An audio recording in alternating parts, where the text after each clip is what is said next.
Inclinemos nuestros rostros para orar.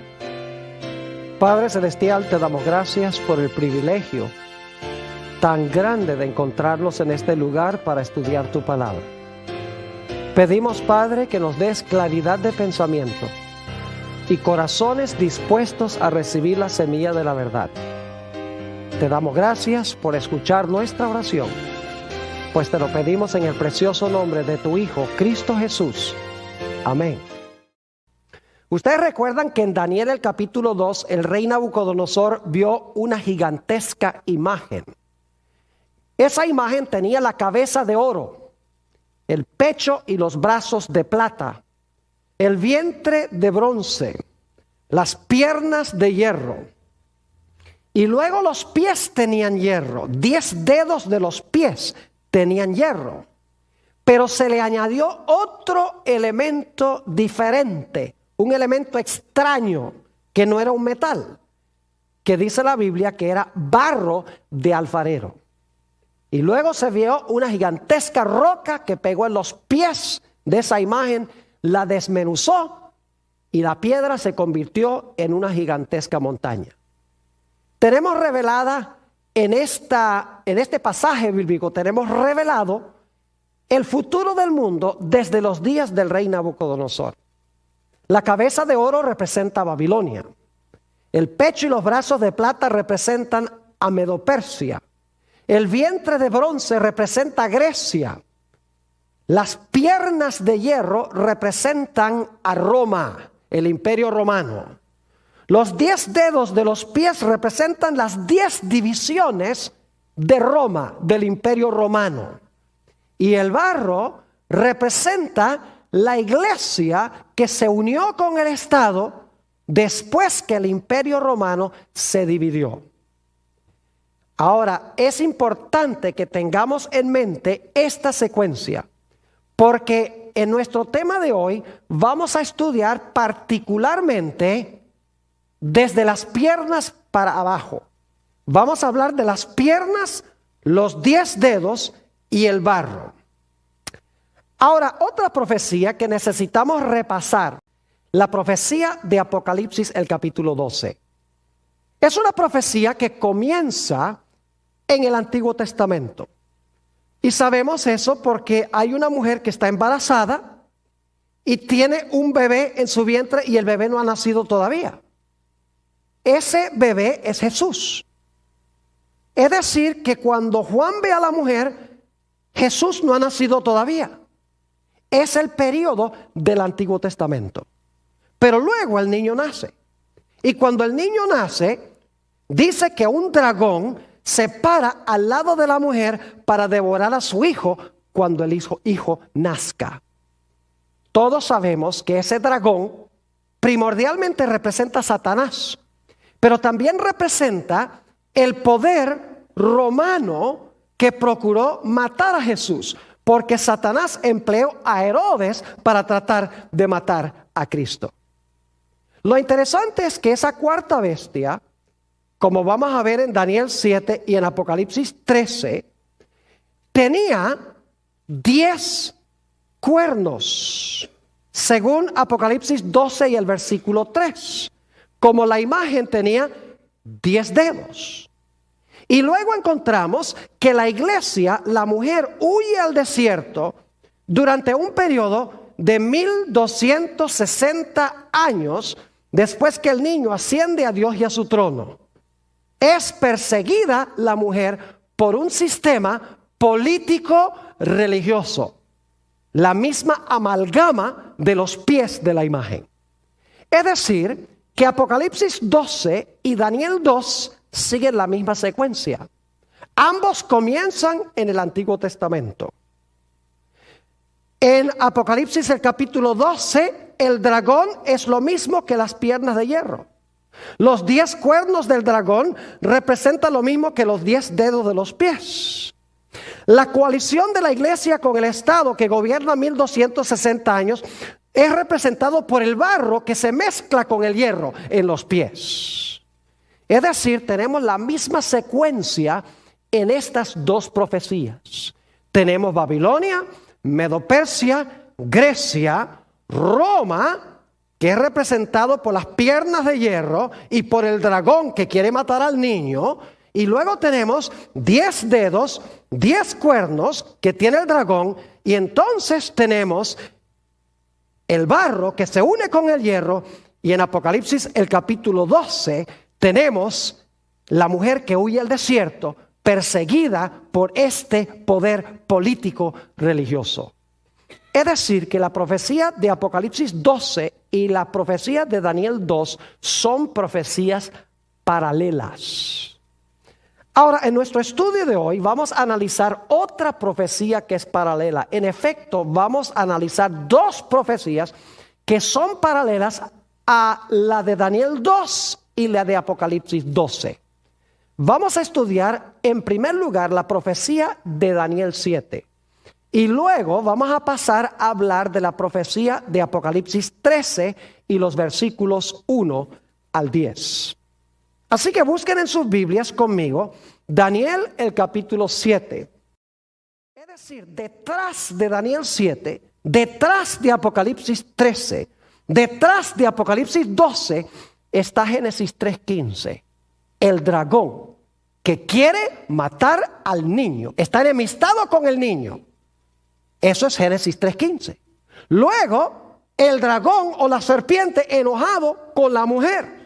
Recuerden que Génesis 3:15 dice, enemistad pondré entre ti, la serpiente y la mujer. Es decir, detrás del telón de estas profecías se encuentra la serpiente antigua, el diablo y Satanás de Génesis 3 y el versículo 15. Así que aunque directamente no pareciera que estuviéramos estudiando el libro de Génesis, claramente Génesis 3:15 está en el trasfondo. Ahora quiero que noten Daniel, el capítulo 7, y vamos a leer el versículo 17 en un momento. Daniel 7 presenta 4 bestias. Qué interesante, porque Daniel 2 presentó ¿cuántos metales? 4 metales: oro, plata, bronce y hierro. En Daniel el capítulo 7 tenemos 4 bestias. Tenemos un león, un oso, un leopardo y una bestia terrible o un dragón. Es decir, Daniel 7 es paralelo a la profecía de Apocalipsis 12 y es paralelo también a la profecía de Daniel el capítulo 2. Necesitamos mantener eso en mente. Ahora, la pregunta clave es, ¿qué representan estas 4 bestias de Daniel el capítulo 7? Noten lo que dice Daniel 7 y el versículo 17. Daniel 7 y el versículo 17. Dice esto: estas 4 grandes bestias son 4 ¿qué? Reyes, dice aquí en esta versión, que se levantarán en la tierra. Pero en la Biblia, reyes y reinos son intercambiables. Y en un momento les voy a mostrar eso. En efecto, vamos al versículo 23, para que ustedes vean que cuando dice reyes, significa también reinos. Porque un rey gobierna sobre un reino. Es decir, las 4 bestias representan 4 reyes, pero quiero que noten que la cuarta bestia es un reino. El versículo 23 dice, dijo así, la cuarta bestia será un cuarto reino en la tierra. Es decir, las 4 bestias representan 4 ¿qué? Representan 4 reinos. Yo pregunto, ¿en Daniel 2 había 4 reinos? Sí, la cabeza de oro, Babilonia. Pecho y brazo de plata, Medo-Persia. Vientre de bronce, Grecia. Piernas de hierro, Roma. Ahora en Daniel 7 tenemos el león. Eso es lo mismo que la cabeza de oro, Babilonia. Tenemos el oso, lo mismo que el pecho y los brazos de plata, Medo-Persia. Tenemos el leopardo, es paralelo al vientre de bronce. La bestia terrible o el dragón es paralelo ¿a qué? Es paralelo a las piernas de hierro. Ahora, hay 2 datos que no vamos a buscar los versículos, pero quiero nada más darles las referencias para que ustedes los puedan buscar. Dice en Daniel 7 que estas 4 grandes bestias se levantan del mar y que los vientos combatían en el gran mar cuando estas bestias se levantaron del mar. Ahora, en la Biblia, las aguas representan muchedumbres, naciones, lenguas y pueblos. Es decir, que estos reinos se levantan en un lugar donde hay una abundancia de habitantes, donde hay muchas gentes, pero no solamente muchas gentes, porque en la Biblia, y si quieren un texto para las aguas, Isaías 17, 12 y 13 y Apocalipsis 17, 15 dice que las aguas representan muchedumbres de naciones, pero no son naciones tranquilas. Porque dice que los vientos combatían en el gran mar. Es decir, había una tempestad en el mar. En la Biblia, los vientos representan guerras. Es decir, estas naciones están guerreando una contra la otra. Pueden leer, por ejemplo, Jeremías 4 y el versículo 13. Y allí presenta los vientos como turbulencia, guerras y riñas entre naciones. Ahora, lo interesante es que en Daniel 7, esta bestia terrible tenía ¿cuántos cuernos? Ve qué interesante. Vamos a leer Daniel 7 y el versículo 23. Dice en Daniel 7, 23, dijo así: la cuarta bestia será un cuarto reino en la tierra, el cual será diferente de todos los otros reinos, y a toda la tierra devorará, trillará y despedazará. ¿Recuerdan que después de las piernas de hierro vinieron los 10 dedos de los pies? ¿Recuerdan eso? ¿Recuerdan que el dragón de Apocalipsis 12 que quería matar al niño tenía 10 cuernos? ¿Será que este dragón también tiene 10 cuernos? Note lo que dice el versículo 24. Y los 10 cuernos significan que de aquel reino se levantarán 10 reyes o 10 reinos. ¿Ven los paralelos? En los pies, 10 dedos. En Apocalipsis 12, el dragón tiene 10 cuernos. En Daniel el capítulo 7, el dragón tiene ¿qué? 10 cuernos. Es decir, la cuarta bestia en todos estos pasajes representa ¿qué poder? Roma. ¿Y qué pasó con Roma después que gobernó por un tiempo como un imperio unido? Se dividió. Ahí no termina la visión. Note lo que sigue diciendo en el versículo 24. Los 10 cuernos significan que de aquel reino se levantarán 10 reyes o reinos. Y ahora escuchen. Y tras ellos se levantará otro. ¿Captaron eso? Es decir, después de los 10, entre los 10, se levanta un cuerno ¿qué? Se levanta un cuerno pequeño, como se conoce. Ahora yo pregunto, en Daniel el capítulo 2, después de los 10 dedos de los pies, ¿tiene uno el barro que se le mezcla al hierro, sí o no? ¿Un elemento diferente? Claro que sí. En la profecía de Apocalipsis, el capítulo 12, escuchen bien, cuando el dragón que tiene los 10 cuernos no puede matar al niño que va a tener la mujer, ¿se lanza contra quién? Se lanza contra la mujer. ¿Por cuánto tiempo se lanza contra la mujer? Por 1260 días. Yo pregunto, ¿por cuánto tiempo este cuerno pequeño se lanzó en contra de los seguidores de Jesús? Noten el versículo 25. Dice, hablando de este cuerno pequeño, hablará palabras contra el Altísimo, a los santos del Altísimo quebrantará, y pensará en cambiar los tiempos y la ley, y serán entregados en su mano hasta tiempo y tiempos y medio tiempo.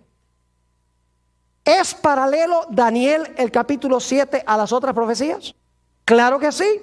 Tiene uno el león, Babilonia, el oso, Medo-Persia, el leopardo, Grecia, el dragón, la cuarta bestia terrible, Roma. Luego el dragón tiene, ¿le salen qué cosa? 10 cuernos. Es decir, Roma se divide en ¿qué? En 10. Y luego cuando Roma se divide en 10 reinos, sale en medio de los 10 ¿qué cosa? Un cuerno pequeño que gobierna tiempo tiempos y la mitad de un tiempo, que ya vimos en Apocalipsis 12, que es lo mismo que 1260 días, y los días son ¿qué? Los días son años. Es decir, Daniel 7 es un pasaje paralelo al que encontramos en Apocalipsis 12 y el que encontramos en Daniel el capítulo 2. ¿Está claro? Ahora, queremos ir a Apocalipsis el capítulo 13. Vayan conmigo, Apocalipsis el capítulo 13 y el versículo 1 y 2. Esta profecía también es paralela y lo van a captar en un momento clarito. Apocalipsis 13 y el versículo 1 y 2. Dice: me paré sobre la arena del mar y vi subir del mar una bestia que tenía 7 cabezas y 10 cuernos. Y en sus cuernos 10 diademas, y sobre sus cabezas un nombre blasfemo. Y la bestia que vi, ahora escuchen esto, y la bestia que vi era semejante a un leopardo, y sus pies como de oso, y su boca como boca de león. Y el dragón le dio su poder y su trono y grande autoridad. ¿Cuántas bestias se mencionan en el versículo 2? A ver, ¿cuántas bestias se mencionan en el versículo 2? Oh, se mencionan 4. ¿Y de dónde vienen esas 4? ¿Dónde vimos esas 4 bestias antes?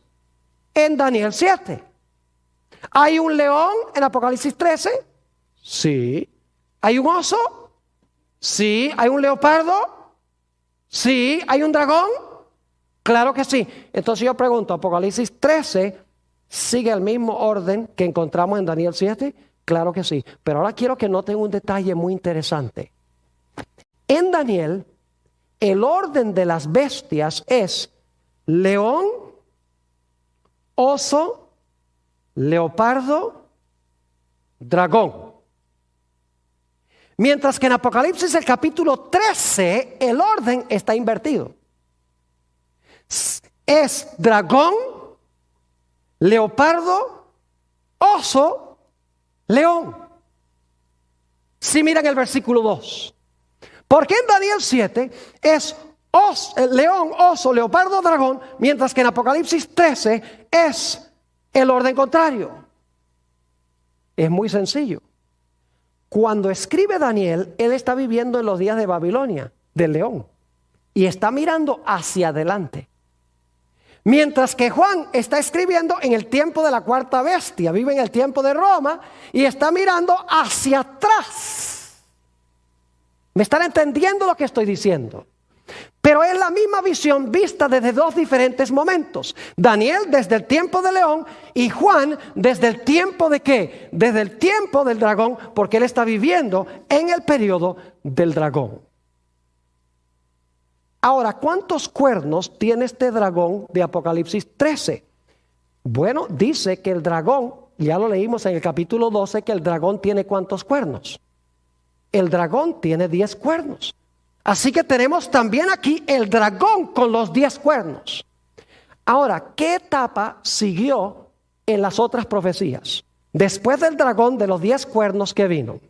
Bueno, en Daniel capítulo 2 se le agregó a los pies ¿qué cosa? Barro. En Apocalipsis el capítulo 12, después que el dragón de 10 cuernos trató de matar al niño, el dragón se fue ¿tras quién? Tras la mujer. ¿Cuánto tiempo? Tiempos, la mitad de un tiempo, 1260 días. ¿Correcto? ¿Vamos bien? En Daniel 7, el dragón de 10 cuernos, ¿a quién le da su autoridad? Al cuerno pequeño. ¿Y cuánto tiempo gobierna el cuerno pequeño? Tiempos y la mitad de un tiempo. En Apocalipsis 13, cuando pasa el león, el oso, el leopardo, llega el dragón con 10 cuernos, ¿cuál sería la próxima etapa que esperaríamos? Tendría que ser un poder que gobierna, que persigue a la iglesia de Cristo, ¿por cuánto tiempo? Por 1260 días o años, o por tiempos y la mitad de un tiempo.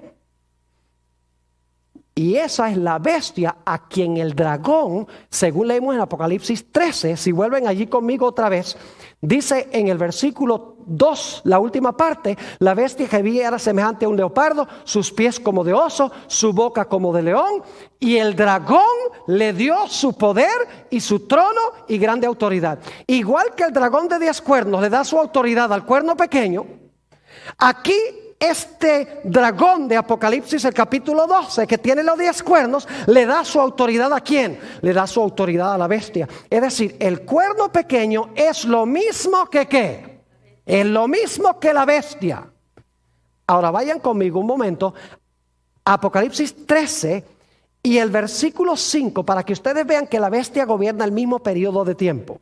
Apocalipsis 13 y el versículo 5 dice: hablando de la bestia, a quien el dragón de 10 cuernos le dio su autoridad, también se le dio boca, que hablaba grandes cosas y blasfemias, y se le dio autoridad para actuar ¿cuánto tiempo? Para actuar 42 meses. Yo pregunto, ¿los 42 meses es el mismo periodo que tiempos y la mitad de un tiempo, el mismo periodo que los 1260 días? Claro que sí. Lo único que tiene que hacer es multiplicar 42 por 30 días cada uno de esos 42 meses. Le da 1260. Y tiempos y la mitad de un tiempo son 3 tiempos y medio o 3 años y medio. Lo único que tiene que hacer es multiplicar 3 años y medio por 360 días cada año. ¿Y cuánto les da? 1260. Es decir, tiempos y la mitad de un tiempo, 42 meses, 1260 días, son el mismo periodo de tiempo. Estas profecías son paralelas. Cubren el mismo periodo histórico desde diferentes perspectivas. Ahora, yo quiero decirles que el cuerno pequeño o la bestia es lo que los teólogos han llamado el anticristo de la Biblia. Es decir, la bestia y el cuerno pequeño son el anticristo. Ahora, ¿cuándo debemos esperar la aparición del anticristo? La gente especula mucho en cuanto al anticristo. Algunos han dicho, por ejemplo, que era Mussolini. Se murió Mussolini, no fue. Otros dicen Hitler. Se murió, tampoco resultó ser. Otros decían que Henry Kissinger. No creo que nadie tenga esa idea ahora. Otros decían que el Ayatollah Khomeini está muerto. Otros que Saddam Hussein está en la cárcel.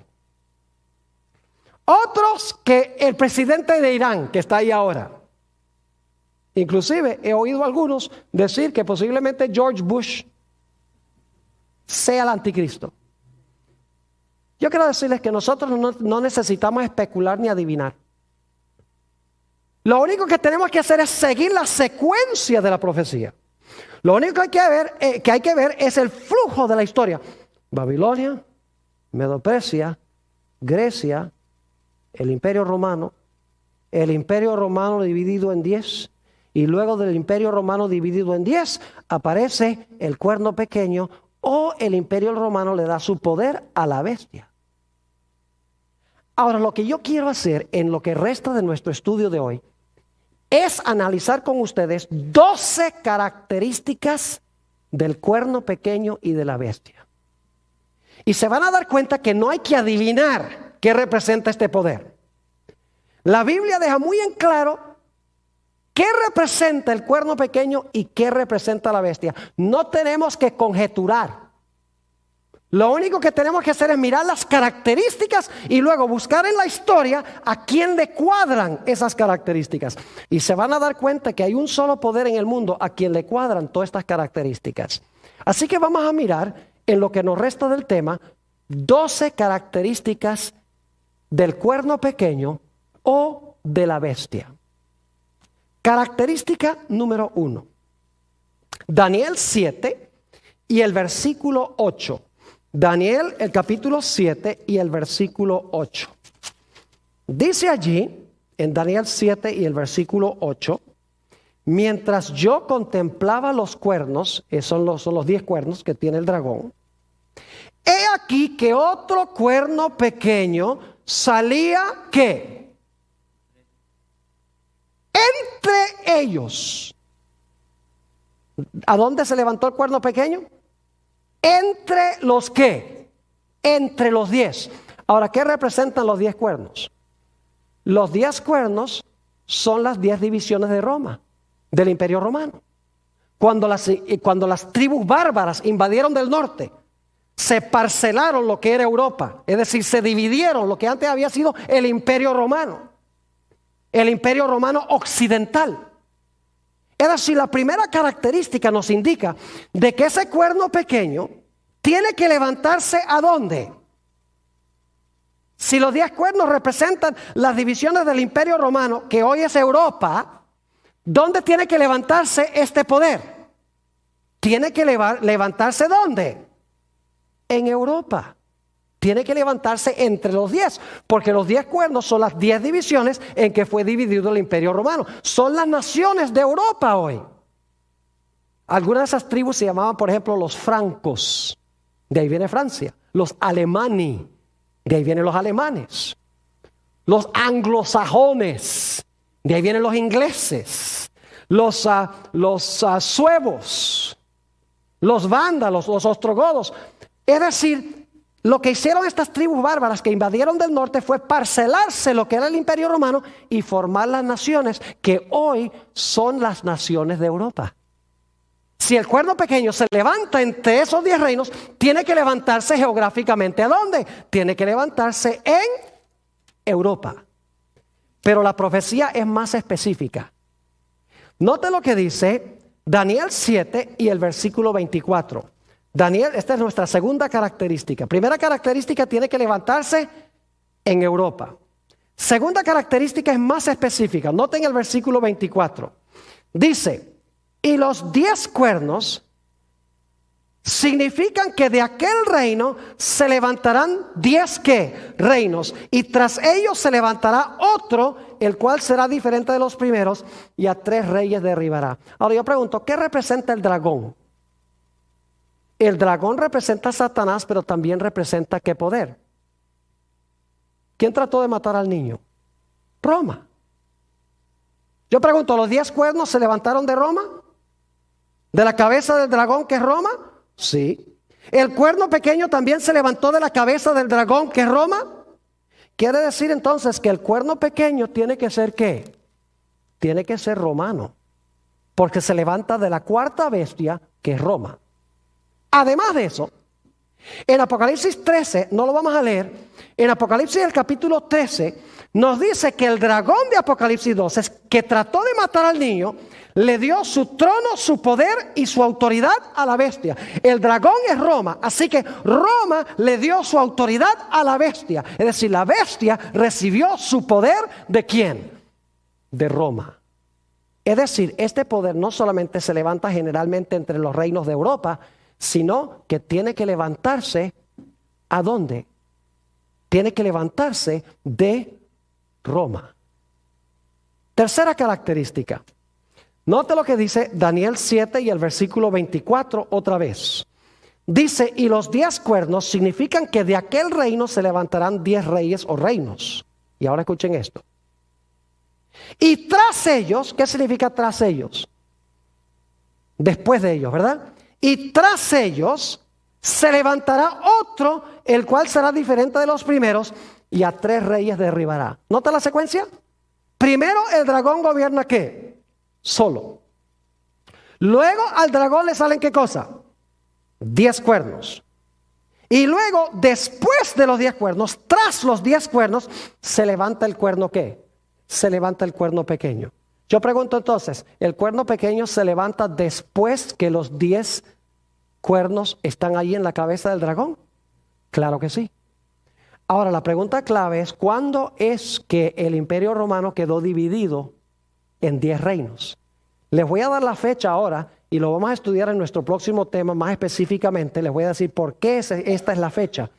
Roma quedó plenamente dividida en 10 reinos en el año 476 después de Cristo, con la caída del último emperador romano del reino occidental de Roma, Después de eso no hubo más emperadores en el reino occidental de Roma. Se llamaba el emperador Rómulo Augustulo. Ya después de eso, no más emperadores, porque el imperio romano se había dividido.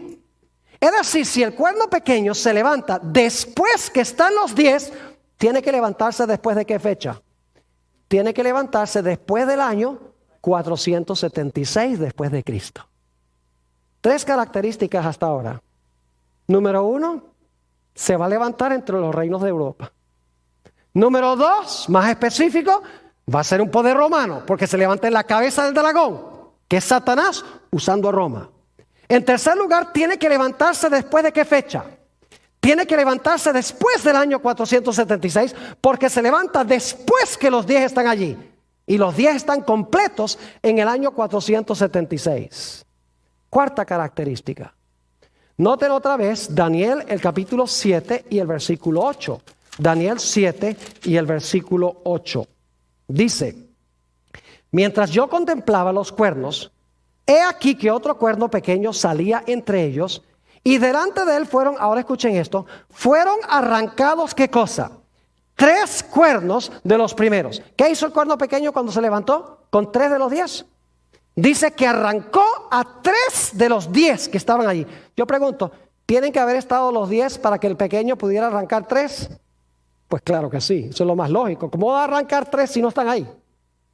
Es decir, los 10 están ahí primero, 476, después se levanta el cuerno pequeño y arranca 3. Y en la segunda parte del capítulo 7 de Daniel, dice que fueron arrancados de raíz. Es decir, que estos reinos fueron arrancados y dejaron de ¿qué? Dejaron de existir. Tenemos que buscar entonces un poder que arrancó a 3 de esos reinos europeos y que hoy en día no hay ninguna nación que desciende de esos 3 reinos. Esa es la cuarta característica. Ahora notemos la quinta característica. Vamos a Daniel, el capítulo 7 y el versículo 25. Daniel 7 y el versículo 25. Dice: y hablará, y solo vamos a leer la primera parte del versículo, y hablará palabras contra el ¿qué? Contra el Altísimo. Vamos a Apocalipsis 13 y comparamos lo que dice Apocalipsis 13. ¿Qué son las grandes palabras que habla? Apocalipsis el capítulo 13 y vamos a leer el versículo 6, hablando de la bestia, que es lo mismo que el cuerno pequeño. Dice en el versículo 6, y abrió su boca ¿en qué? En blasfemias contra Dios. ¿Qué son las grandes palabras que habla el cuerno pequeño? ¿Son qué? Son blasfemias contra Dios. Ahora yo quiero preguntarles, ¿qué es blasfemia? La mayoría de la gente cree que blasfemia es cuando una persona no cree en Dios y maldice a Dios y habla mal de Dios. Pero esa no es la definición bíblica de blasfemia. En la Biblia, Jesús fue acusado de blasfemia 2 veces y él no era ningún ateo. Él no hablaba mal de Dios. Él era religioso, pero fue acusado 2 veces de blasfemia. Una vez en San Marcos 2:7, que no vamos a leer porque en la segunda parte de este tema vamos a tratar este punto. En Marcos 2:7 los fariseos acusaron a Jesús, dijeron: ¿cómo puede este hombre perdonar pecados? Solo Dios puede perdonar pecados. Es decir, cuando un hombre profesa tener poder de perdonar pecados, siendo mero hombre, Jesús podía, porque Jesús era más que hombre, era Dios, pero ellos pensaban que era un mero hombre. Para ellos, un hombre perdonando pecados era ¿qué cosa? Blasfemia. Y en Juan el capítulo 10 y el versículo 30 al 33, levantaron piedras para tirárselas a Jesús. Y Jesús dice: ¿por qué me van a apedrear? Ellos dicen: por ninguna cosa buena te vamos a apedrear, sino por blasfemia, porque tú siendo hombre te haces Dios. Es decir, blasfemia es cuando un hombre se hace Dios siendo mero hombre, y cuando un hombre profesa tener poder ¿de qué? De perdonar pecados. Es decir, tenemos que buscar un poder que dice que tiene al representante de Dios en la tierra y un poder que dice que le puede perdonar los pecados a la gente. Ya veo a algunos haciendo, ya sé quién es, pero van solamente 5 características. Dejamos que la Biblia nos dé las características, no hay que adivinar. Que la ayatollah Khomeini. porque es mala gente. No, no, no. Así no se estudia la Biblia. El anticristo va a aparentar ser buena gente. Porque anticristo significa uno que procura ocupar el lugar de Cristo. No es uno contra Cristo, sino uno que procura ocupar el lugar de Cristo y profesa apoyar a Cristo. Vamos a la característica número 6. Daniel 7 y el versículo 24 de nuevo. Dice, y los 10 cuernos significan que de aquel reino se levantarán 10 reyes y tras él se levantará otro, ahora escuchen esto, el cual será ¿qué cosa? Diferente de los primeros. ¿Recuerdan los pies de la imagen de Nabucodonosor? ¿Los pies eran diferentes que las piernas? Sí. Pero yo pregunto, ¿los pies tenían hierro? ¿Sí? ¿Los pies tenían hierro? Sí. ¿Las piernas tenían hierro? Es decir, ¿el cuarto reino continúa en los pies? Sí. Pero ahora les pregunto, ¿se le añade un elemento diferente?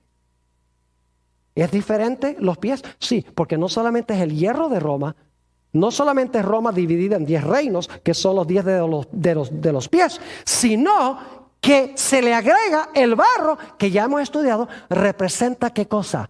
Representa la iglesia o el poder eclesiástico. Es decir, este cuerno pequeño iba a ser diferente porque no iba a ser un reino meramente político como los otros 10 reinos, o como la cuarta bestia, sino que iba a ser una amalgama político-religiosa, una mezcla de hierro de Roma, pero barro que representa a la iglesia. Iba a ser un sistema que sería iglesia y Estado combinados.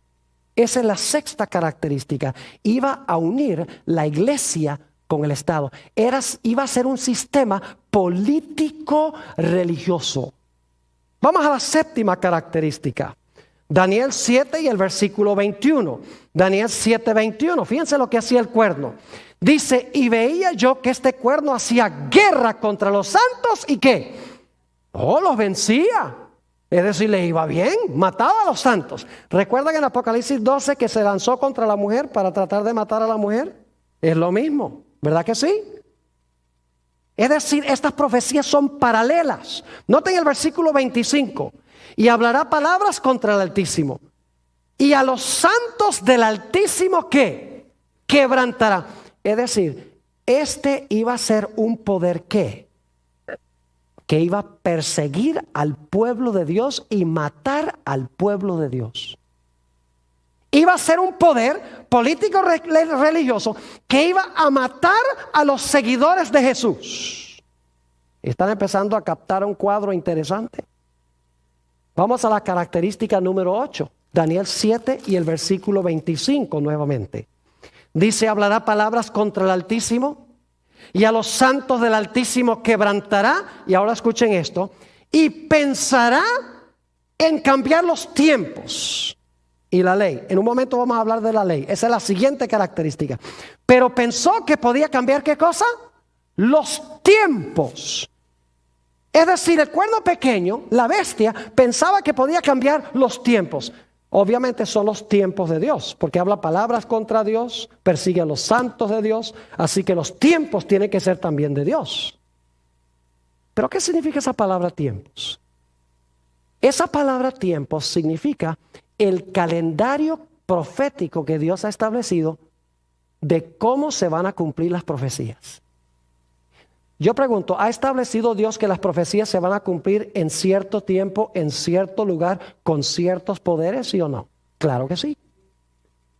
Pero lo que hace el cuerno pequeño es que cambia con quiénes se cumplen las profecías, a dónde se cumplen estas profecías y cuándo se cumplen las profecías, especialmente las profecías del anticristo.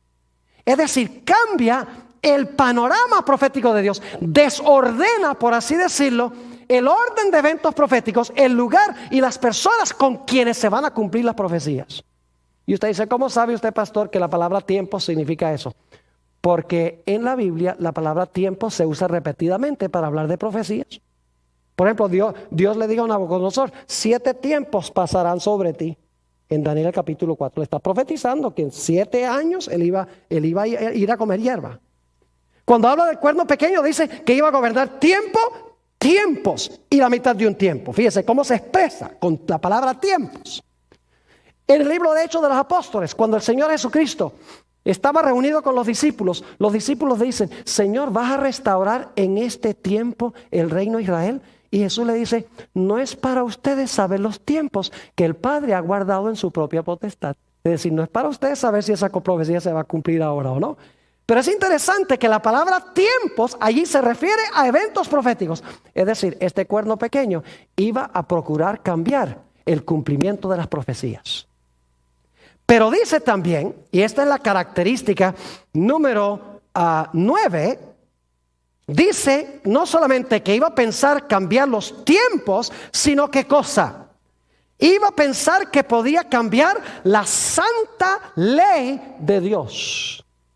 En algún sentido, este poder, este cuerno pequeño, iba a pensar que podía cambiar los 10 mandamientos o la santa ley que Dios habló con su propia voz en el monte Sinaí y que escribió con su propio dedo. Hay que buscar un sistema que profesa haber cambiado en algún sentido la santa ley de Dios. Característica número 10. Se encuentra en Daniel 7:25. En la última parte dice: y hablará palabras contra el Altísimo, y a los santos del Altísimo quebrantará, y pensará en cambiar los tiempos y la ley. Y ahora escuchen: y serán entregados en su mano. Es decir, iba a gobernar sobre estas cosas, sobre los santos, iba a intentar cambiar la ley, iba a intentar cambiar los tiempos, le iba a ir bien. ¿Por cuánto tiempo? Dice, ¿qué cosa? En su mano serán entregados hasta tiempo y tiempos y la mitad de un tiempo. ¿Cuántos tiempos es eso? 3,5. Y usted multiplica 3 años y medio por 360 días cada año, que es el año bíblico. ¿Y cuánto les da? 3,5 por 360 les da 1260 días. Pero en las profecías, días simbólicamente equivalen ¿a qué? Equivalen a años. Es decir, ustedes tienen que buscar un poder que se originó por allá poco después del 476 y que gobernó por más de 1000 años en Roma, en Europa. Yo creo que no hay muchas posibilidades. Ustedes están empezando a captar un cuadro de quién es este poder.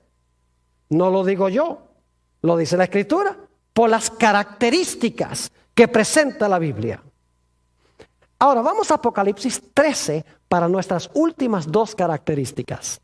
Porque la bestia de Apocalipsis 13 es paralela a el cuerno pequeño de Daniel, el capítulo 7.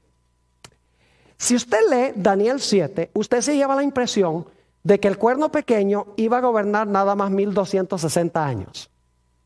Y obviamente al terminar los 1260 años se le iba a acabar su poder. Porque si no se le acababa el poder, entonces iba a gobernar por más de 1260 años. Es decir, se le limitó su periodo de dominio hasta 1260 años. Y entonces uno dice, bueno, ahí terminó su poder y ya. Apocalipsis 13 nos añade detalles que no están en Daniel 7.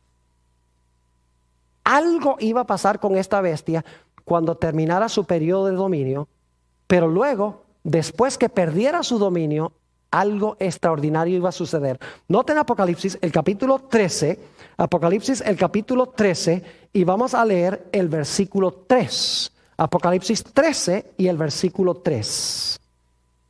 Hablando de esta bestia, dice, y vi una de sus cabezas como herida ¿de qué? De muerte. Ahora, ¿con qué fue herida? La cabeza. Dice que fue herida de muerte, pero en este versículo no dice con qué fue que se le hirió. Bueno, vamos a ir al versículo 14, para que ustedes vean con qué la hirieron. Dice en el versículo 14, y esto lo vamos a estudiar en otro tema en el futuro, la segunda bestia de Apocalipsis 13, dice, y engaña a los moradores de la tierra con las señales que le ha sido permitido hacer en presencia de la bestia, mandando a los moradores de la tierra, ahora escuchen esto, que hagan la imagen a la bestia que tiene la herida de ¿qué? De espada y vivió. ¿Con qué fue herida? Con la espada. Y usted dice, qué raro eso con la espada. ¿Y qué representa la espada? La mayoría de la gente cree que representa la palabra de Dios. Y a veces en la Biblia representa la palabra de Dios. Pero aquí no representa la palabra de Dios. Este poder se unía con el Estado, o la iglesia se unía con el poder civil durante los 1260 años. Ya lo hemos visto. Pero al final de los 1260 años, la espada se le iba a volcar en contra. Vamos a Romanos 13 y el versículo 4 para que ustedes vean lo que es la espada. Romanos el capítulo 13 y el versículo 4. Y voy a leer empezando en el versículo 1 para captar el contexto. Dice aquí el apóstol Pablo, sométase toda persona a las autoridades superiores. ¿Quiénes son las autoridades superiores? Romanos 13:1. Sométase toda persona a las autoridades superiores. ¿Quiénes son las autoridades superiores? El gobierno, ¿verdad que sí? El poder civil. Porque no hay autoridad sino de parte de Dios. Y las que hay por Dios han sido establecidas. De modo que quien se opone a la autoridad, es decir, quien se opone al gobierno, a lo establecido por Dios resiste. Y los que resisten acarrean condenación para sí mismos. Ahora escucha el versículo 3. Porque los magistrados no están para infundir temor al que hace el bien, sino al malo. ¿Quieres pues no temer la autoridad? Es decir, ¿quieres no temer al poder civil o al gobierno? Haz lo bueno y tendrás alabanza de ella. Y ahora viene el versículo clave. Porque es servidor de Dios para tu bien. Pero si haces lo malo, teme, porque no en vano lleva, ¿qué cosa? No en vano lleva la espada. ¿Quién es el que lleva la espada? Los magistrados. ¿El poder qué? El poder civil, el gobierno. ¿Qué era lo que le iba a dar la herida entonces a la bestia al final de su carrera? ¿El qué? El poder civil. Donde antes ella usaba la espada para perseguir al pueblo de Dios, usaba el poder civil. Al final del periodo de su dominio, el poder civil se iba a levantar en contra de ella. Y como veo que algunos ahí tienen ojos como medio vidriosos, permítame comprobárselos bíblicamente. Apocalipsis 13 y el versículo 10. Dice en el versículo 10, si alguno lleva en cautividad, que es lo que hacía la bestia, va en cautividad. Es decir, este poder iba a ser llevado ¿qué? Cautivaba a la gente, la echaba a prisión, a cárcel. Ahora dice, ahora a ti te van a llevar cautivo. Y luego dice, si alguno mata a espada, yo pregunto, ¿este poder mataba con la espada? Ahí lo dice, el que mata con la espada, que es el poder civil, la iglesia usando el poder civil, el que mata a espada debe ser ¿qué? Muerto. ¿Qué fue lo que le dio la herida mortal a este poder? La espada. ¿Y quién carga la espada? El poder civil. ¿Y este poder usaba la espada antes para cumplir sus propósitos? Claro que sí. Es decir, la característica número 11 es que este poder, al final de los 1260 años, el poder civil se iba a levantar para herirlo con la espada. Pero dice ahí en Apocalipsis 13 que su herida de muerte se iba a ¿qué? Se iba a sanar. Yo pregunto entonces, ¿este poder que dominó durante 1260 años va a dominar el mundo de nuevo? ¿Sí o no? Sí, porque dice que la herida de su muerte fue sanada. Es decir, ¿va a tener la espada otra vez para perseguir? ¿Va a poder usar el poder civil de nuevo? Claro que sí, porque dice que su herida se va a sanar. Hay que buscar un poder que al final de los 1260 años perdió su poder. Y nadie quería nada que ver con ese poder. Y duró por un buen tiempo como muerto. Pero un poder que hoy en día estamos viendo que está surgiendo a la prominencia y al poder de nuevo. Y que la Biblia dice que va a gobernar el mundo. Y va a dirigir un decreto de muerte. Y va a prohibir comprar y vender usando esta segunda bestia, de la cual hablaremos más adelante. ¿Está claro? Ahora, característica número 12, la última.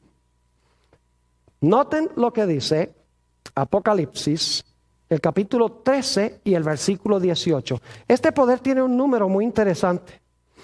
Y ustedes saben cuál es el número, ¿verdad que sí? Todo el mundo lo conoce, hasta la gente que no es religiosa.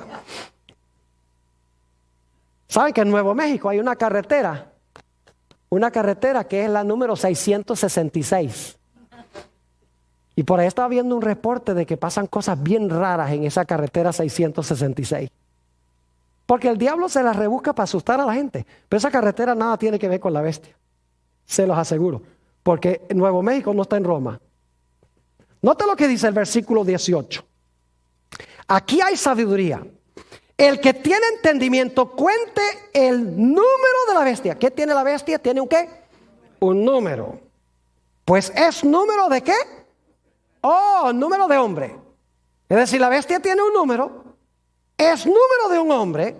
Y su número es ¿qué cosa? Su número es 666. Ahora, ¿cómo descubre usted el número de un hombre? Está como medio raro eso. ¿Cómo uno descubre el número de un hombre? El libro de Apocalipsis explica cómo. Vayan conmigo, Apocalipsis el capítulo 13 y el versículo 17. Nos explica cómo se puede determinar el número de este hombre. En el versículo 17 dice, y que ninguno pudiese comprar ni vender, sino el que tuviese la marca o el nombre de la bestia, y ahora escuchen, o el número de su nombre. ¿Cómo le saca uno el número a la bestia? Tiene un nombre que tiene valor ¿qué? Valor numérico. Y usted dice, ¿y qué nombre será ese que vale por números? Ahora yo pregunto, ¿qué sistema de numeración creen ustedes que se le debe aplicar a ese nombre? ¿El sistema de los Estados Unidos? ¿El sistema de los hebreos? ¿Qué sistema numérico se le debe aplicar? Tiene que ser números romanos. Y ustedes dicen, ¿por qué números romanos? Porque este es un poder romano. ¿Está claro? Es decir, tenemos que buscar un nombre y sacar el valor de las letras en números romanos. Y ese nombre en números romanos, el equivalente de las letras en números, debe dar ¿cuánto? Debe dar 666. Y escuchen bien, en el versículo 1 dice que tiene que ser un nombre blasfemo. ¿Está captando el cuadro? Es decir, este es un hombre que tiene un número. La forma como le descubrimos el número es muy sencillo. Le descubrimos el número descubriendo su nombre y aplicándole el sistema de números romanos porque es un poder romano. Y luego tiene que ser un nombre ¿qué? Tiene que ser un nombre blasfemo. Significa que tiene que ser un nombre que indica que este individuo cree que él tiene la autoridad de Jesús para perdonar pecados. Y tiene que ser un poder cuyo nombre indica de que él cree que es Dios en la tierra. Y ustedes estarán diciendo, pastor, ¿quién será eso? Repasemos rápidamente las características. Número 1, tiene que levantarse en Europa. Número 2, tiene que ser un poder romano. Número 3, tiene que levantarse después del año 476. Número 4, tiene que arrancar a 3 de los 10 reinos. Número 5, tiene que hablar blasfemias contra Dios. Número 6, tiene que ser un poder político religioso, diferente que los otros poderes políticos. Número 7, tiene que ser un poder perseguidor. Número 8, tiene que profesar cambiar el calendario profético de Dios. Número 9, tiene que haber profesado cambiar la ley de Dios. Número 10, tiene que haber gobernado 1260 años. Número 11, tiene que haber recibido una herida mortal al final de su periodo. Y esa herida mortal tenemos que verla sanando hoy. Y finalmente, tiene que ser un poder cuyo nombre da el valor 666 usando números romanos.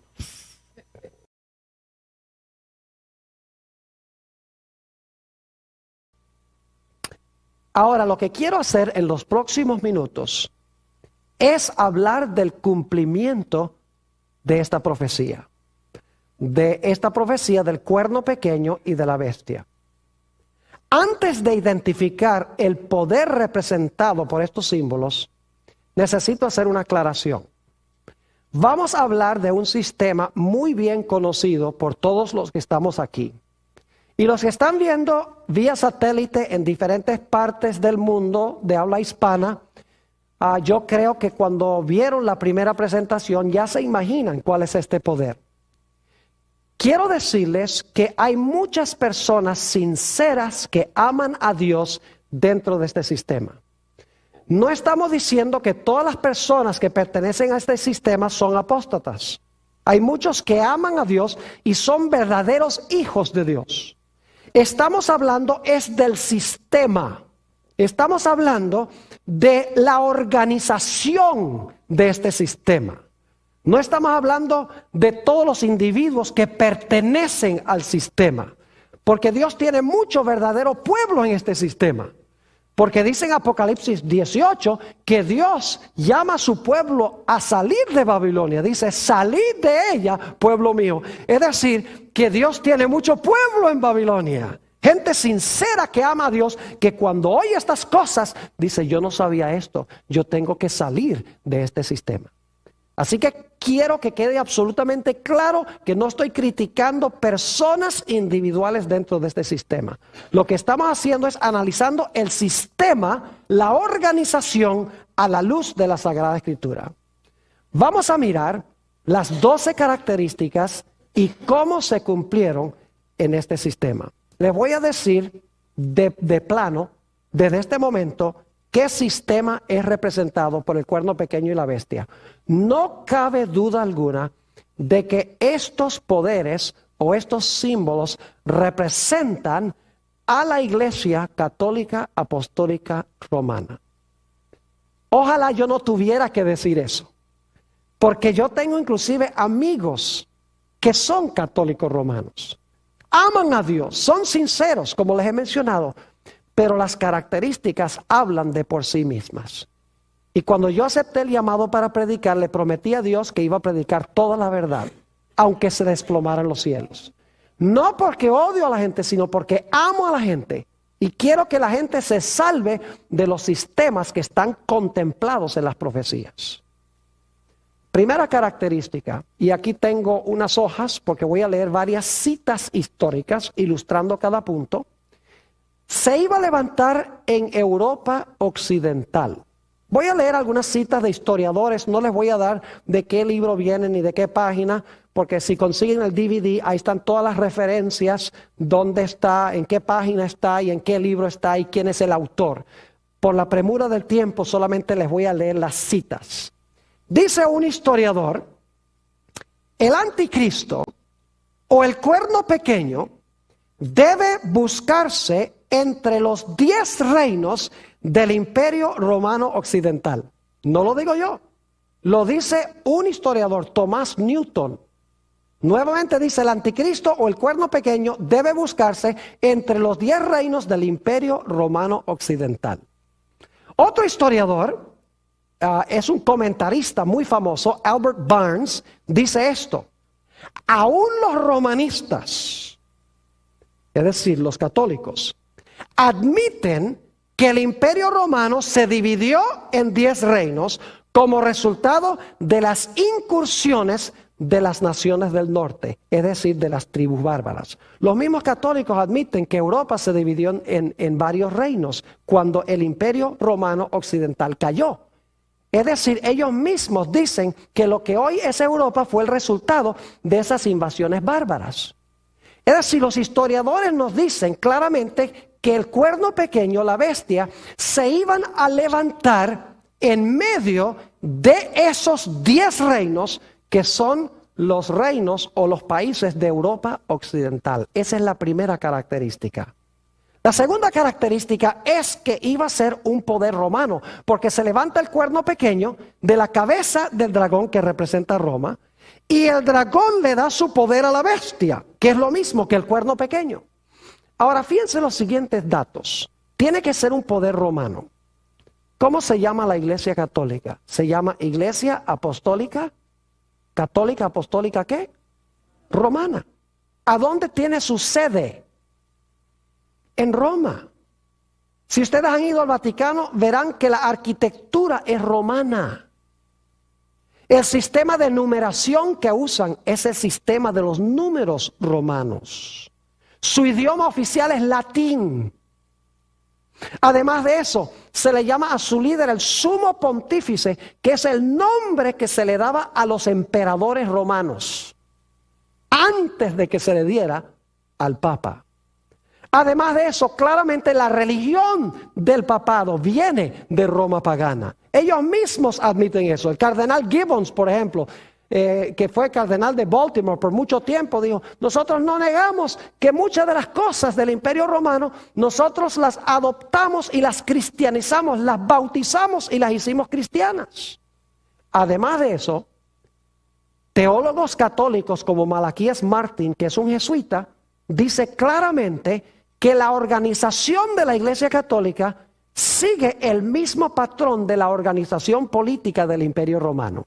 No tenemos tiempo de leer todas las citas, pero yo escribí un documento de 132 páginas con toda la documentación sobre esto que les estoy hablando en estos momentos. Fíjense lo que dicen los historiadores sobre el hecho de que el papado se originó en Roma y es un poder romano. Dice un historiador: la Iglesia Católica no era más que el Imperio Romano bautizado. El oficio del César fue perpetuado en el oficio del Papa. Otro historiador dice esto: la Iglesia Católica solapadamente tomó el lugar del Imperio Romano Mundial y en verdad es su continuación. El imperio no ha perecido, sino que se ha realizado una transformación de Roma pagana a Roma papal.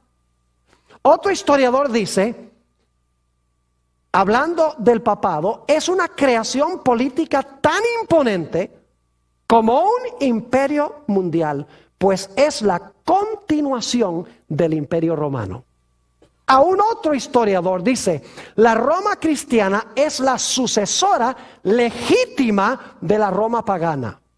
Cristo triunfó y Roma se alistó para extender su dominio hasta el mismo cielo. Una cita más de otro historiador. Dice, una nueva Roma asciende lentamente sobre el horizonte. Es decir, cuando cae la primera Roma, la Roma pagana. Es la heredera de la religión que ha logrado vencer. Se apropió del esplendor externo que pertenecía a los césares.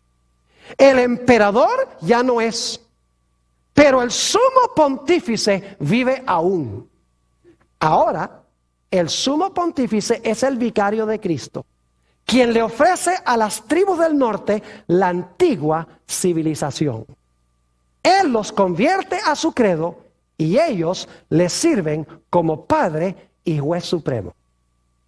Son solamente unas pocas de las citas de historiadores. Tengo página tras página de citas de autores no solamente no católicos, sino de autores católicos, donde dicen claramente que Roma papal es una continuación de Roma pagana en todos sus sentidos. Es decir, la segunda característica es que tenía que ser un poder romano.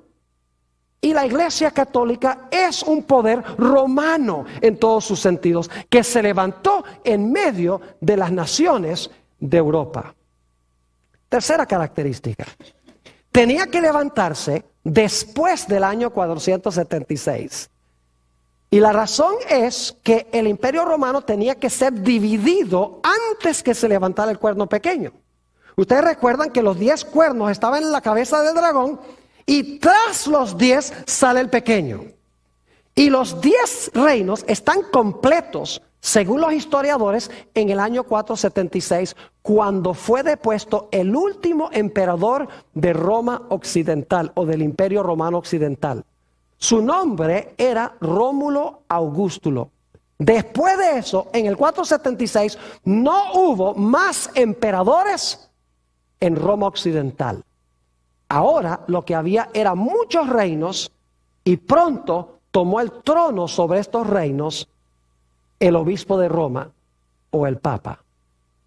Es decir, el papado sí se levantó después del año 476 a su poderío, tal cual lo contempla esta profecía.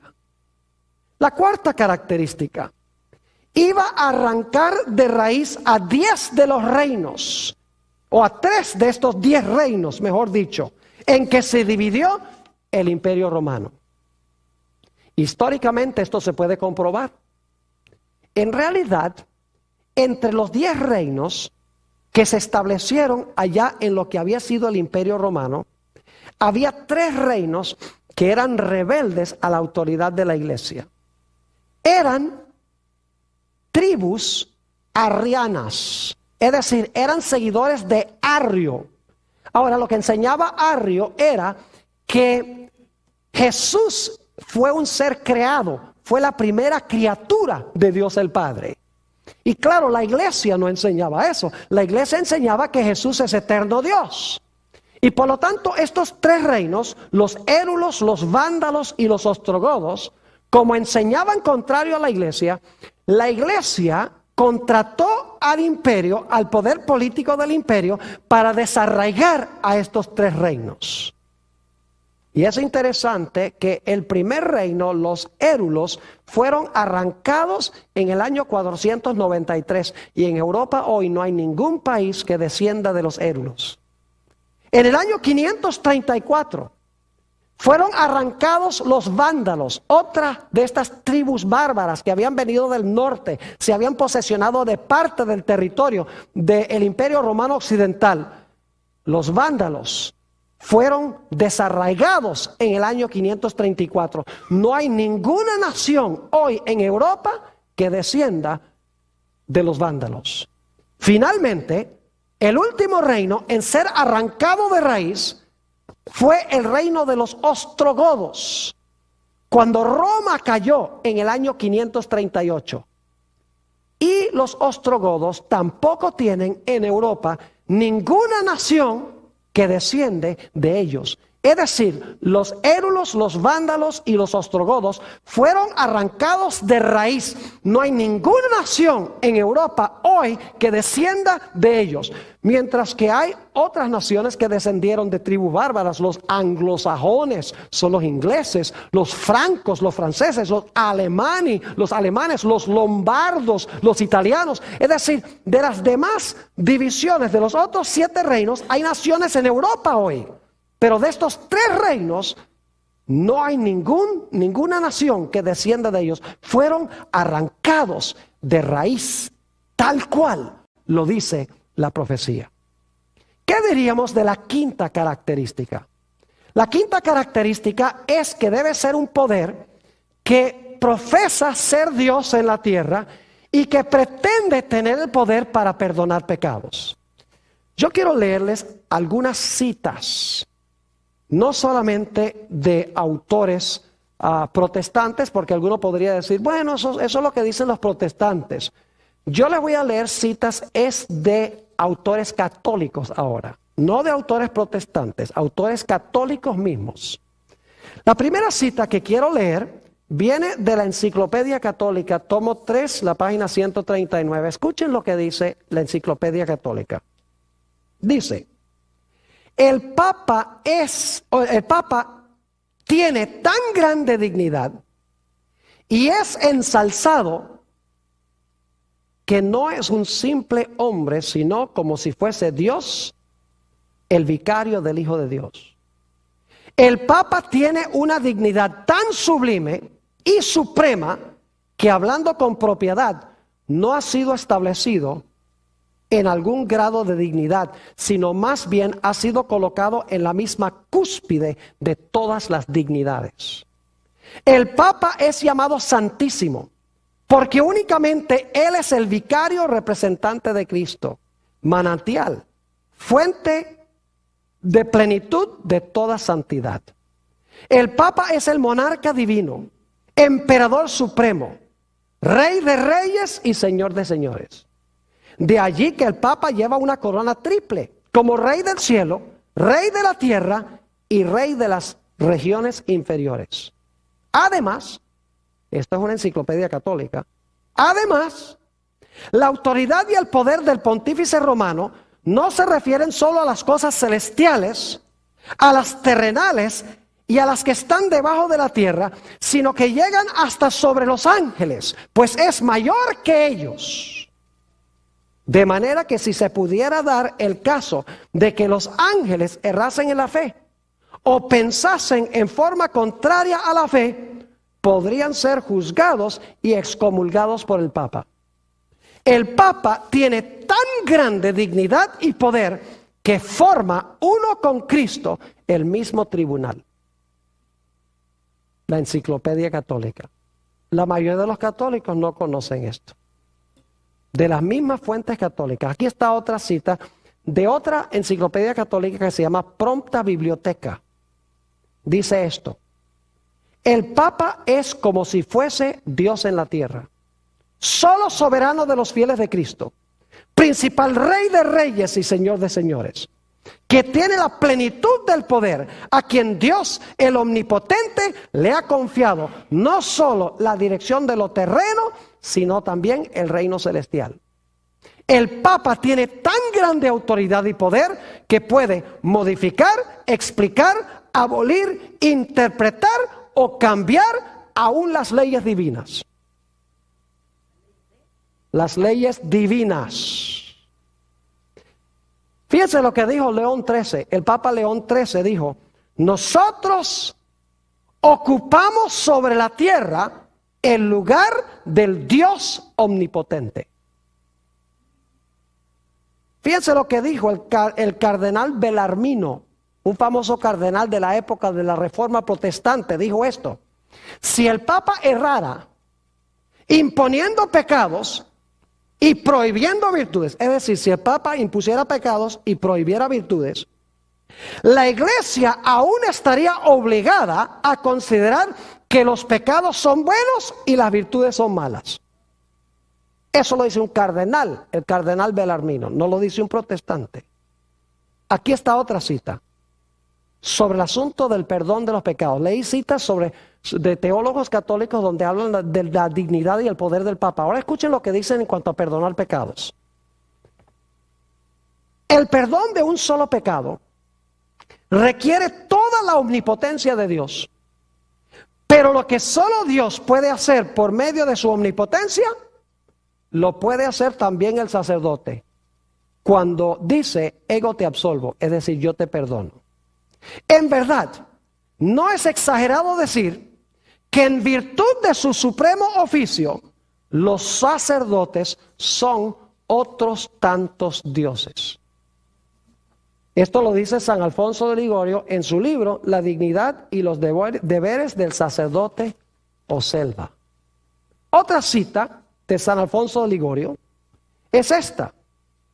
Pero vamos a leer primero otra cita de una revista católica, luego vamos a leer algunos más de Ligorio. Dice en la revista Our Sunday Visitor, que es una publicación de la Iglesia Católica, lo siguiente: y cuando el sacerdote pronuncia las tremendas palabras de consagración, él alcanza hasta el cielo, hace que Jesús descienda de su trono y lo coloca sobre el altar para ser ofrecido de nuevo como víctima por los pecados del hombre. Este es un poder mayor que el de monarcas y potentados. Es mayor que el poder de los santos y los ángeles, mayor que el poder de los serafines y querubines. En efecto, es mayor aún que el poder de la Virgen María. Pues mientras que la bendita Virgen fue la agente humana por medio de la cual Cristo se encarnó una sola vez, el sacerdote hace que Cristo descienda del cielo y lo encarna sobre el altar como víctima eterna por los pecados del hombre, y no una sola vez, sino miles de veces. El sacerdote habla y Cristo, el Dios eterno y omnipotente, inclina su cabeza en obediencia humilde al mandato del sacerdote. aquí viene otra de Ligorio. Yo estoy seguro que los que están viendo vía satélite desconocían que hay citas de estas en las publicaciones católicas. Fíjense esto. Nuevamente el libro de Ligorio, página 28. Ahora escuchen esto. Si el Redentor descendiera a la iglesia y se sentara en el confesionario para dispensar el sacramento de la penitencia, y el sacerdote se sentara en otro confesionario, y Jesús le dijera a cada penitente, ego te absolvo, es decir, te perdono, y el sacerdote también le dijera a cada uno de sus penitentes, ego te absolvo, es decir, yo te perdono, los penitentes del uno y del otro serían igualmente absueltos. Increíble. Aquí viene otra cita. De modo, ahora esto es blasfemia. Dice, de modo que al sacerdote se le puede llamar el creador de su creador. Pues cuando pronuncia las palabras de consagración, yo no sé si ustedes saben que la Iglesia Católica, cuando el sacerdote dice hoc est corpus meum, este es mi cuerpo, el pan o la hostia ya no es hostia, es el cuerpo real de Jesús. Y el vino ya no es vino, es la sangre real de Jesús. De eso está hablando. De modo que al sacerdote se le puede llamar el creador de su creador, pues cuando pronuncia las palabras de consagración, él crea, por así decirlo, a Jesús en el sacramento, dándole una existencia sacramental y presentándolo como una víctima para ser ofrecida al Padre Eterno. Así como bastó que en la creación del mundo Dios dijera, se ha hecho y fue hecho, Él habló y existió, así también basta que el sacerdote diga, hoc est corpus meum, este es mi cuerpo en latín, y he aquí que el pan ya no es pan, sino el cuerpo de Jesucristo. San Bernardino de Siena dice que el poder del sacerdote es el poder de una persona divina, pues la transubstanciación del pan, es decir, la transformación del pan en el cuerpo de Jesús, requiere tanto poder como la creación del mundo. Eso es blasfemia. Lo que se le atribuye al Papa y lo que se le atribuye a los sacerdotes de tener poder de perdonar pecados es blasfemia, según la definición bíblica. Hay otras cosas que indican que este poder en realidad es blasfemo. Por ejemplo, su líder permite que le llamen el Santo Padre. Jesús dijo en San Mateo 23:9, a nadie llaméis Padre en la tierra. Además de eso, como leí, se le ha llamado Dios en la tierra. Ocupamos el lugar del omnipotente Dios, dijo León XIII. Eso es blasfemia. Además de eso, dice tener poder de perdonar pecados. Solamente Dios puede perdonar pecados. Además de eso, el papado siempre ha profesado que tiene poder para poner y quitar reyes. En la Edad Media profesaba tener poder para poner reyes y quitar reyes. Y lo hizo. Daniel 2:21 dice que solo Dios pone y quita reyes.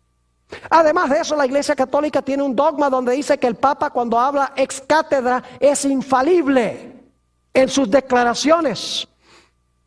Permítame leerles lo que dice un teólogo católico sobre esto. Dice, la infalibilidad del Papa es la infalibilidad de Jesucristo mismo. Cuando el Papa piensa, es Dios mismo el que está pensando en él. Eso es blasfemia. La Biblia dice que solo Dios es infalible. Solo Dios dice, yo Jehová no cambio. Malaquías el capítulo 3 y el versículo 6. ¿Cómo un mero hombre puede decir que él es infalible cuando habla desde el trono o ex cátedra? Además de eso, el Papa permite que la gente se le incline. Cuando Cornelio, según Hechos 10, se inclinó ante Pedro, quien supuestamente fue el primer papa, dijo, levántate de ahí, que yo soy hombre como tú. Inclusive los ángeles no permitían que se les inclinara. Juan se les inclinó, según Apocalipsis 19:10, y el ángel dijo, no te inclines, que yo soy criatura. ¿Cómo es que el Papa entonces permite que la gente venga y le rinda pleitesía? Además de eso, hay declaraciones del poder papal donde dice que el Papa puede juzgar a todos y nadie lo puede juzgar a él. La Biblia dice en San Juan 5, el versículo 22 y 27, que Dios le ha dado a Jesús la facultad de juzgar, por cuanto es el Hijo del Hombre. Además de eso, hemos visto que el papado profesa haber cambiado los tiempos. Vamos a ver eso en unos momentos, los tiempos de Dios. Y vamos a encontrar que también ha profesado cambiar la ley de Dios. En unos momentos vamos a ir a eso. Todas estas características indican de que Roma papal, la Iglesia Católica, Apostólica y Romana, cuadra perfectamente con la característica de que habla blasfemias contra Dios. Vamos a la característica número 6. Iba a ser un poder diferente que los otros reinos. Iba a ser no solamente un reino religioso, sino que iba a ser un reino ¿qué? Político. Es decir, iba a mezclar el hierro de Roma, que es el Estado romano, con el barro que representa la iglesia, según hemos estudiado. Iba a amalgamar, en otras palabras, la iglesia con el Estado. ¿La Iglesia Católica cuadra con esta característica? Perfectamente. Permítame compartir con ustedes algunas características. ¿Saben ustedes que la Iglesia Católica es el Estado más pequeño del mundo? Tiene 44 acres, la Ciudad del Vaticano. La Ciudad del Vaticano tiene sus propios embajadores, se llaman nuncios a otras naciones. Tiene su propia moneda. Tiene su propio departamento de policía. Tiene sus propios bancos, su propio correo, sus propias leyes civiles y su propio idioma. Es decir, es no solamente una iglesia, sino un Estado. Se combina allí la Santa Sede, que es la parte religiosa, y el Estado del Vaticano, que es la parte política. Y el que preside sobre ambos es el Papa. Es decir, Roma papal es un sistema amalgamado, es un Estado y es una iglesia mezclados en uno. Y dicho sea de paso, la Iglesia Católica durante su historia ha profesado tener las dos espadas.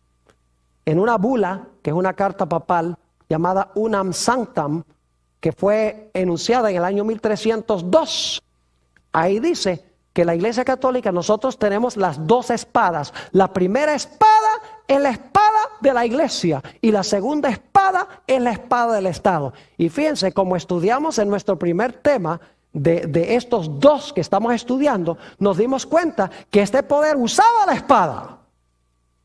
Así que es interesante que diga que nosotros tenemos las dos espadas. La religiosa, no solo la espada del Espíritu, que es la palabra de Dios, sino la espada del poder civil. ¿Está claro? Es decir, la Iglesia Católica es una amalgamación, es un poder diferente que todos los otros reinos que vinieron antes, porque esos eran políticos, mientras que este es un poder político religioso. Fíjense lo que dice un historiador. En la Edad Media, la Iglesia no era un Estado, sino que era el Estado. O mejor dicho, la autoridad civil era el departamento de policía de la iglesia. Qué interesante lo que escribe este historiador, que el Estado sencillamente era el departamento de policía de la iglesia. Como la iglesia hacía cumplir sus dogmas y sus enseñanzas. Característica número 7. Iba a perseguir a los santos de Dios. ¿Han oído ustedes alguna vez hablar sobre el santo oficio de la Inquisición que se estableció en el siglo XIII? Saben que miles, algunos creen que millones de los hijos de Dios fueron muertos, fueron torturados, sus bienes fueron confiscados, fueron encarcelados porque creían diferente que la iglesia. Y lo que hacía, si ustedes dicen hoy a los sacerdotes católicos, ustedes persiguieron durante la Edad Media, y ellos dicen, no, nosotros no fuimos, fue el Estado. Y técnicamente es cierto, fue el Estado. Pero escuchen bien, fue la iglesia usando la espada del Estado. Y saben que eso es lo mismo que pasó con Jesús. Jesús fue crucificado por una coalición entre iglesia y Estado. Porque los judíos, la iglesia, usaron el poder civil de Roma para crucificar a Jesús. Y eso fue lo mismo que pasó durante la Edad Media. La iglesia empleó el poder del Estado, empleó la espada para matar a millones de los hijos de Dios. Los valdenses, los albigenses, los hugonotes en Francia, la famosa masacre de San Bartolomé. Podría contarles muchas cosas. En el documento que escribí hay 25 páginas nada más sobre esta característica, donde teólogos católicos dicen la Iglesia Católica tiene derecho a perseguir y a matar a los herejes si no están de acuerdo con la Iglesia, usando el poder civil. La característica número 8, que iba a intentar cambiar el calendario profético de Dios, los tiempos de Dios. No tengo tiempo de entrar a todas las dimensiones de esto, pero les voy a dar una corta reseña histórica. Cuando se levantó la Reforma Protestante en el siglo XVI, 1517, cuando Martín Lutero clavó sus 95 tesis en la Catedral de Wittenberg, Martín Lutero, con las profecías que nosotros estamos estudiando, apuntaba el dedo a la Iglesia Católica y decía, la Iglesia Católica es el poder contemplado en las profecías, es el anticristo de la Biblia. La Iglesia Católica empezó a perder, inclusive naciones enteras se volvieron protestantes. Y por lo tanto reunieron el Concilio de Trento, el concilio más largo en la historia de la Iglesia Católica, 1545 a 1563. Y el propósito era buscar la forma de contrarrestar la Reforma Protestante. En el año 1534, un individuo que posiblemente han oído mencionar, San Ignacio de Loyola, estableció la Sociedad de Jesús, es decir, los jesuitas, como se conocen hoy en día. El propósito de los jesuitas era acabar con la Reforma Protestante, quitar el dedo acusador de las profecías de la Iglesia para apuntarlos a otra parte. De entre los jesuitas aparecieron dos teólogos de renombre. Uno se llamaba Luis de Alcázar. Y Luis de Alcázar escribió un libro voluminoso, como de unas 900 páginas, a donde él dijo, mire, esa profecía del cuerno pequeño, esa profecía se cumplió 200 o 165 años antes de Cristo con un individuo llamado Antíoco Epífanes. Él fue el cuerno pequeño allá hace tantos años. Y decía, y la bestia de Apocalipsis 13, eso representa a Nerón. Es decir, su nueva interpretación profética era decir que la bestia y el cuerno pequeño se cumplieron en el lejano pasado en otra parte. Se levantó otro teólogo católico con el nombre de Francisco Rivera, jesuita también, y él escribió también un comentario voluminoso donde decía que las profecías del cuerno pequeño y la profecía de la bestia todavía no se había cumplido, que se iba a cumplir al final de la historia allá en Israel, en el Medio Oriente, con los judíos. Y por lo tanto, proyectando las profecías en cuanto al anticristo al lejano pasado o al futuro, nadie podía ver que estas profecías se estaban cumpliendo con la Iglesia Católica en esa época. Es decir, estos dos teólogos procuraron cambiar el calendario profético de Dios. Y si ustedes van a un comentario católico hoy en día, van a encontrar que todavía los comentarios católicos dicen que el cuerno pequeño fue Antíoco Epífanes, un rey griego, y que la bestia representa a Nerón. Es decir, nada tiene que ver con nosotros, dicen. Y los protestantes han asimilado la idea de que el anticristo se va a levantar en el futuro por allá en Israel.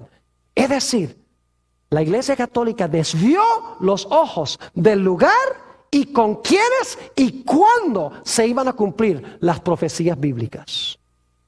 Característica número 9. Este poder iba a intentar cambiar la santa ley de Dios. Y ustedes dicen, bueno, Pastor Bor, la Iglesia Católica no profesa haber cambiado la ley de Dios. ¿Saben lo interesante? Si ustedes van a una librería católica y compran catecismos o miran en los catecismos, van a descubrir algo muy interesante. Yo lo hice una vez en Albuquerque, en Nuevo México. Busqué todos los catecismos que pude conseguir. Y que particularmente quería mirar qué tenían que decir los catecismos en cuanto al segundo mandamiento de la ley de Dios. ¿Y saben lo que descubrí? En los catecismos no aparece el segundo mandamiento. Aunque está en la Biblia católica el segundo mandamiento. No te harás imagen ni ninguna semejanza. No te inclinarás ante imágenes. Dice, en los catecismos ese mandamiento desaparece aunque está en la Biblia católica. Claro, tiene que desaparecer porque la Iglesia Católica está llena de imágenes. Claro, cuando eliminan el segundo mandamiento, quedan con 9 mandamientos. Entonces lo que hacen es partir el 10º mandamiento en 2. No codiciarás los bienes de tu prójimo, no codiciarás la mujer de tu prójimo. Entonces parten el 10º en 2 para terminar con 10. Pero el cambio más terrible que ha hecho la Iglesia Católica en la ley de Dios es que profesa haber cambiado el día de reposo del sábado al domingo. Y los protestantes que hoy guardan el domingo no es porque lo consiguieron de la Biblia, sino porque lo heredaron de la Iglesia Católica. Permítanme leerles varias citas de fuentes católicas sobre este asunto. Dice un teólogo católico, fue por la autoridad de Jesucristo que la Iglesia Católica cambió este reposo al domingo. ¿Quién la cambió? La Iglesia Católica cambió, ahí está la palabra, este reposo al domingo en memoria de la resurrección de nuestro Señor. Y así es que al observar el domingo, los protestantes le están rindiendo homenaje, sin querer admitirlo, a la autoridad de la Iglesia Católica. De eso vamos a hablar en nuestro próximo tema. Otro teólogo dice esto: el día de reposo de los judíos era el sábado. Nosotros los cristianos santificamos el domingo. La Iglesia, por el poder que le concedió el Señor, cambió la observancia del sábado al domingo. ¿Quién cambió la observancia? ¿Jesús? No. Dice, la Iglesia lo cambió. Sigue diciendo este teólogo una palabra en cuanto al domingo. Dios dijo, acuérdate de santificar el día sábado. El día de reposo era el sábado, no el domingo. ¿Por qué entonces santificamos el domingo en lugar del sábado? Pregunta este teólogo católico. Dice esto: la Iglesia cambió la observancia del sábado al domingo. Los protestantes, quienes profesan regirse por la Biblia y la Biblia sola, y que afirman no creer nada que no se encuentre en la Biblia, deben estar medio confundidos al observar el domingo, cuando Dios dijo claramente, santificarás el día sábado. La palabra domingo no aparece en ninguna parte de la Biblia y por lo tanto los protestantes están obedeciendo la autoridad de la Iglesia Católica. Una última cita, esta es del cardenal Gibbons. Dice él, usted puede leer la Biblia desde Génesis hasta Apocalipsis y no hallará ni una sola línea que autorice la santificación del domingo. Las Escrituras exigen la observancia religiosa del sábado, un día que nosotros, los católicos, nunca santificamos. Tengo 20 páginas de citas de autores católicos en el material que escribí, donde ellos constantemente dicen, la Iglesia transfirió el día, la Iglesia cambió el día del sábado al domingo. ¿Quién le dio autoridad a la Iglesia de cambiar la santa ley de Dios? ¿Quién le dio la autoridad de sacar el segundo mandamiento de la ley de Dios y dividir el 10º en 10 y decir que el día de reposo no es el sábado sino es el domingo? La Biblia dice que el cuerno pequeño pensó que podía cambiar los tiempos y la ley. Noten que no los cambió. Pensaba o intentó cambiar los tiempos y la ley, pero en realidad no lo pudo hacer. Característica número 10. Este poder iba a gobernar 1260 años. Esto es lo más extraordinario. ¿Saben ustedes que la Iglesia Católica gobernó exactamente 1260 años? Recibió su poder cuando Roma cayó, cuando los ostrogodos, quienes controlaban a Roma, cayeron en febrero del año 538. El emperador Justiniano hizo del obispo de Roma el señor en el oriente y en el occidente del imperio, dijo el emperador Justiniano. Lo interesante es que en febrero del 538 la Iglesia Católica recibió el poder. En febrero de 1798, en la culminación de la Revolución Francesa, fíjese, en el mismo mes, febrero 10 de 1798, exactamente 1260 años después de recibir el poder, en febrero del año 538, el general Berthier, enviado por Napoleón Bonaparte, entró al Vaticano, bajó de su trono al Papa Pío VI, le quitó sus anillos, le quitó su corona y fue llevado cautivo a donde murió exiliado en Valencia, en Francia. ¿Recuerdan que leímos que el que lleva en cautiverio va en cautiverio? Ustedes pueden mirar, el poder civil de Francia se levantó con el fin de acabar con el poder papal. ¿Saben ustedes que Francia se le conoce como la hija mayor del papado?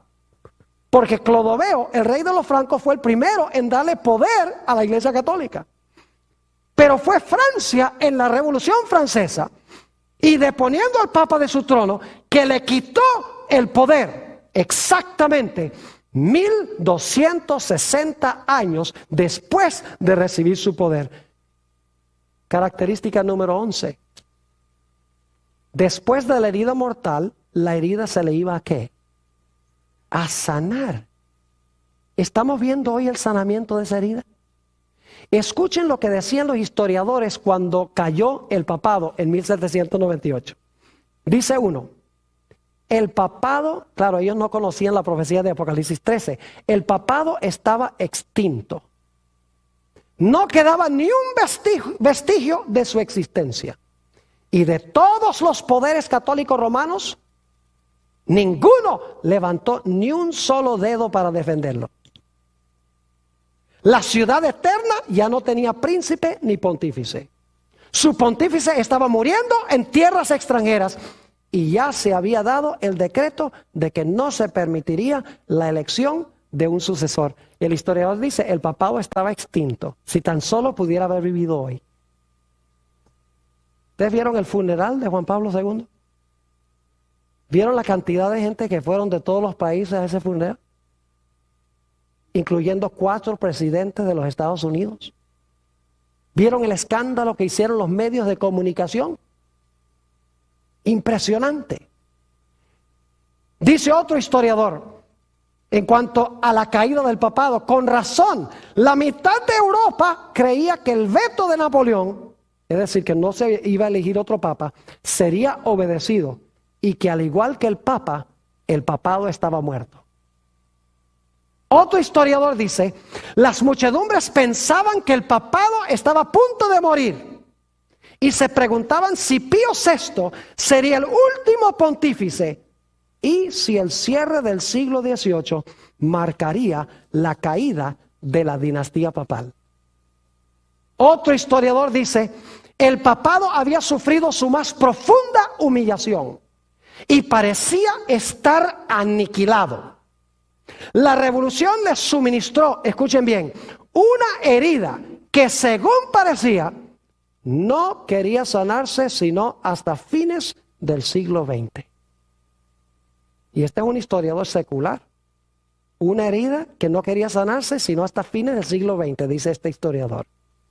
Aún Malaquías Martín, el jesuita, dice esto en cuanto a los últimos 200 años. Dice, la Iglesia Católica ha estado inactiva durante los últimos 200 años. Y fíjense lo que declara. Dice, por 1500 años y más, Roma había mantenido un dominio con mano fuerte sobre cada comunidad local del mundo. En gran medida, y admitiendo algunas excepciones, ese era el punto de vista romano. Es decir, dominar. Hasta, escuchen, que 200 años de inactividad le fueran impuestos al papado por los grandes poderes seculares del mundo. ¿Cuántos años de inactividad dice Malaquías Mártir? Esto lo escribió en 1986. 200 años. Si ustedes van de 1986, 200 años hacia atrás, los lleva muy cerca de 1798. Él mismo dice que durante 200 años después de 1798, el papado estaba inactivo porque tenía una herida mortal. Pero la herida se va a sanar. Noten lo que dice este teólogo. Dice, la Iglesia Católica nunca, este no es un teólogo adventista, dice, la Iglesia Católica nunca ha desistido de su deseo de restablecer la unión medieval de la Iglesia y el Estado, con el objetivo final de crear un Estado y una teocracia de alcance global. La Iglesia Estado romano, porque lo dice la Iglesia Estado romano, es un híbrido, un monstruo de poder eclesiástico y político. Su idiosincrasia política es totalitaria. Y cuando se le ha dado la oportunidad de implementar sus principios, el resultado ha sido la represión sangrienta. Sí, en los últimos 30 años ha suavizado el tono de sus declaraciones de tener poder plenipotenciario, supremo e irresponsable, y ha asesinado menos gente que antes. Este cambio de conducta no se debe a un cambio de ideas, sino a un cambio de circunstancias. La Iglesia Estado romano en el siglo XX, escuchen esto, es un presbiteriano. Él no interpreta Apocalipsis 13, la herida mortal, como lo hemos hecho aquí, porque no entiende la plenitud de lo que hemos estudiado. Pero sí capta esto, dice, la Iglesia Estado romano en el siglo XX se está recuperando de una herida mortal. Si o cuando recupere la plenitud de su poder y autoridad, impondrá un régimen más siniestro que cualquiera que el planeta jamás haya visto. Es de la Iglesia Reformada. Sabe más de lo que él, o sea, expresa más de lo que él entiende en su mente. Ahora, la última característica, el número 666.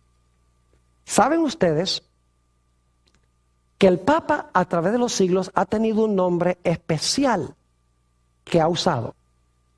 Yo tengo documentación de esto.